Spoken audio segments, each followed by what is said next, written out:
Facebook has been blamed for very serious actions. The plaintiff is claiming that Facebook has used cookies on customers' computers to monitor their online activities, even when they were signed out of their Facebook accounts.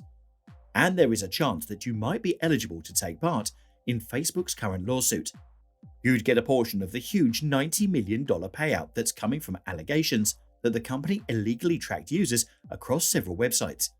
However, the deadline for filing a claim is coming up, so you must act quickly.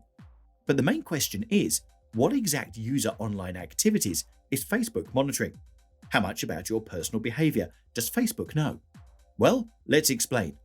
Plaintiffs in Davis versus Facebook claimed the social media giant was well aware about its violation of privacy, communications, and wiretapping laws, as well as its own client contracts, when it monitored offline users to other web pages that featured Facebook's like button. The Ninth US Circuit Court of Appeals came to an agreement in 2020 that Facebook making money from the sale of consumers' data created a breach of privacy that led to financial harm. When the United States Supreme Court flatly refused to hear the case last year, settlement talks began. A California district court granted preliminary approval for a class action settlement in June of this year, which included the $90 million payout and a guarantee by Facebook to remove any wrongfully collected data. The settlement's final approval hearing is scheduled for October 27th. Now, if you don't know already, we'll go into the details of what the social media company is actually being accused of. The plaintiff argued that Facebook used cookies on customers' computers to monitor their activities on external sites, even while they were signed out of their Facebook accounts. They claimed, along with other things, that such surveillance violated the Federal Wiretap Act, the Stored Electronic Communications Act, and the Federal Computer Fraud and Abuse Act in a 2011 lawsuit filed in a U.S. District Court in San Jose, California. That same year, Facebook revealed that it personalized content by putting cookies on account holders' computers that continued to operate even after they logged out. At the time, the companies told CNET that it swiftly deleted uniquely identifying info from post-logout cookies and that it did not store or even use cookie data for tracking. Even so, based on the lawsuit, the admittance came only after an Australian technology blogger exposed Facebook's exercise of surveilling members who have signed out, despite the fact that he raised the issues with the accused a year ago. Although Facebook parent Meta Platforms hasn't responded to a request for comment, the agreement states that it expressly denies any liability or wrongdoing whatsoever. Now, you must be wondering, who is eligible for a payout? The answer might be more simple than you think. Facebook users from the United States who frequented websites that presented the Facebook like button between April the 22nd, 2010 and September the 25th, 2011 are qualified to be receivers, or class members in this case. And Gion, the claims administrator, already has emailed eligible class members. If you got a personalized notice in the mail or by email, go to the claims website and enter the notice ID and confirmation code that you were given. If you think you are eligible but haven't been reached out to, you may file a claim on your own. But you'll have to act fast. There's a deadline. So, the deadline to file your claim is the 22nd of September, right before midnight of Pacific time. And then there's the deadline to decline the settlement and reserve the right to pursue your own legal claims. But sadly, that one already passed on the 12th of September. Now, how much money would each recipient be getting? The amount paid to individual class members in the settlement is determined by the number of legitimate claims filed. No settlement class member will receive a higher or lower payment than that of any other settlement class member, according to the settlement website.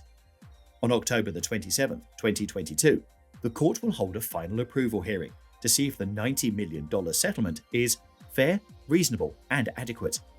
Something similar happened in 2021 when Facebook concurred to a $650 million settlement in response to a lawsuit alleging that it violated Illinois biometric laws by collecting and keeping users' physical features without their permission. And in that case, almost 1.6 million Facebook users in the state were each paid $397. The victims might be getting their payouts sometime soon. Payments are normally needed to be handed out within 90 days of the court's ultimate ruling on the settlement, on October the 27th. However, there could be appeals that cause the process to be delayed. In line with the settlement site, it is always unclear as to if appeals will be filed and, if so, how long it will take to resolve them. The settlement payments are said to be given out as soon as possible. An interlinking of competition law and concerns about privacy is seeming to stir up problems for Meta in Germany as well. That's where the competition regulator has spent several years pressing a exploitative abuse case against the technology giant, linked to its merging of user data from various sources to create so-called user super profiles. If it succeeds, Germany could impose a structural detachment of Meta's business empire without the need for it to order its business broken up. Last year, the German Foreign Office's case was referred to Europe's highest court, and the decision is expected soon. This is yet another case to keep an eye out for. But the company is still working hard to get better and expects his employees to give it their all. According to a report, Mark Zuckerberg was irritated with a worker who inquired about vacation time during a meeting, during which the Meta CEO disclosed plans to lay off underperforming employees. As per the New York Post, during a company-wide question and answer meeting on June the 30th, Facebook CEO Mark Zuckerberg tried to warn that the recent market slump might be one of the worst downturns that we've seen in recent history, and he made clear the thinking behind the cost cuts. And during the virtual meeting, Zuckerberg supposedly appeared visibly frustrated when a Chicago-based employee inquired as to if Meta days or additional time off introduced during the COVID-19 pandemic will be restored in 2023. Alright, Zuckerberg responded to the pre-taped question. He said, "You can probably guess what his reaction to this is based on his tone in the rest of the Q&A. That meant no." During the same session, Zuckerberg announced that Meta will be incorporating higher standards for its employees and parting ways with those who failed to meet the new quality standards. "There are probably a bunch of people at the company who shouldn't be here," Zuckerberg said. Part of his hope is that by raising expectations, having more ambitious targets, and kind of just increasing the heat a little bit, some of his workers might decide that this place isn't for them, and that natural selection is okay with him. As it deals with a significant market slump and puts money into a costly shift towards the metaverse, Meta has implemented a hiring freeze, as well as other cost-cutting initiatives. This year, the corporation's stock has dropped by more than 50%.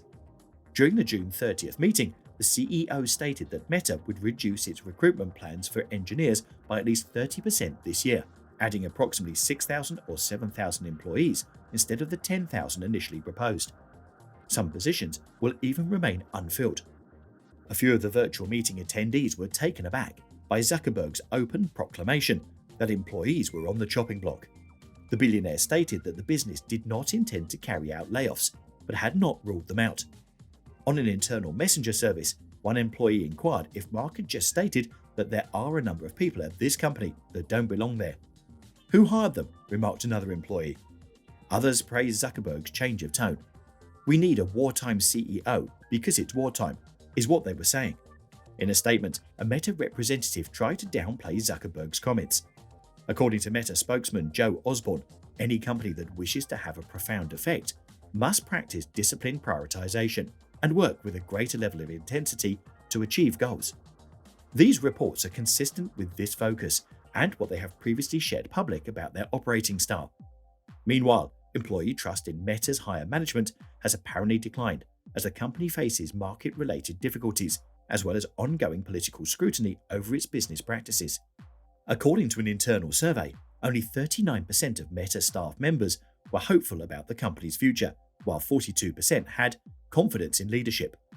In early trading Tuesday, Meta shares tumbled by nearly 2%, ahead of a critical earnings report on Wednesday.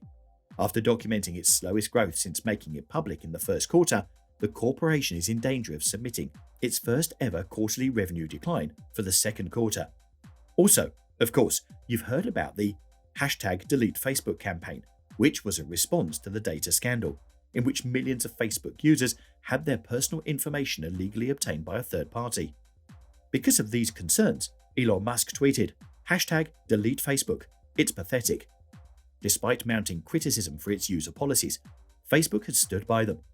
Elon Musk did not go into detail about why he thinks Facebook is lame, but it isn't the first time he has publicly criticized the site. That's it for today. Subscribe to our channel and hit the notification bell.